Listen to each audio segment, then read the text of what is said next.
Dark clouds loomed over the grand Persian palace as a frail yet determined man stood before the mighty King Yazdegerd.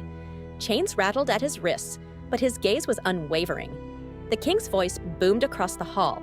Deny your God, and you shall walk free. Refuse, and you will suffer a fate worse than death. The prisoner took a deep breath. His name was Benjamin, a humble deacon, and this was his moment of truth. What would he choose, life or faith? Benjamin was not born into power or wealth. He was a simple man, devoted to spreading the message of Christ in Persia during a time when Christianity was outlawed under the Sasanian Empire.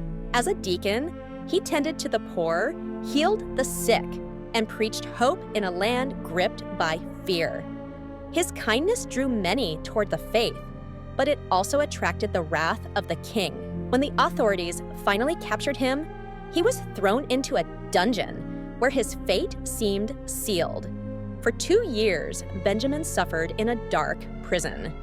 Yet, even in chains, his faith did not falter. He converted fellow prisoners and even some of the guards. Word of his defiance reached King Yazdegerd, who sent messengers offering him freedom.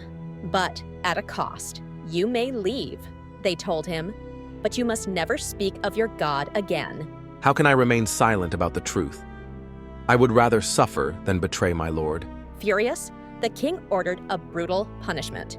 Sharp reeds were driven beneath Benjamin's fingernails, causing excruciating pain. Each day, the torture worsened, but the deacon refused to break. Pain is temporary, He whispered. but my faith is eternal. One final time, Benjamin was brought before the royal court. His body was weak, but his spirit was strong. The king, now desperate, made a final offer. Bow before the fire gods, and I will give you anything you desire. Gold, power, even a place in my court. Benjamin shook his head. My Lord is the only true God. I serve him alone. Enraged, the king gave the order. Benjamin was dragged outside and subjected to a slow and painful execution. His fingers and toes were crushed, yet he did not cry out. As his persecutors struck the final blow, he whispered, Into your hands, O Lord, I commend my spirit. and with that, he became a martyr for Christ. News of Benjamin's martyrdom spread across the Christian world. His story inspired thousands to stand firm in their faith, no matter the cost.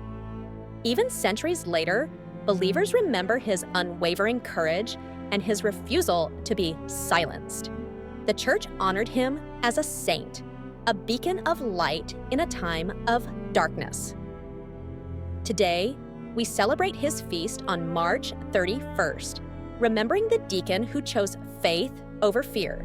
What would you do in Benjamin's place? Would you have the strength to hold on to your beliefs in the face of death? Let us honor St. Benjamin's sacrifice by standing firm in our faith. If you found this story inspiring, like this video, share it, and subscribe for more incredible tales of courage and devotion.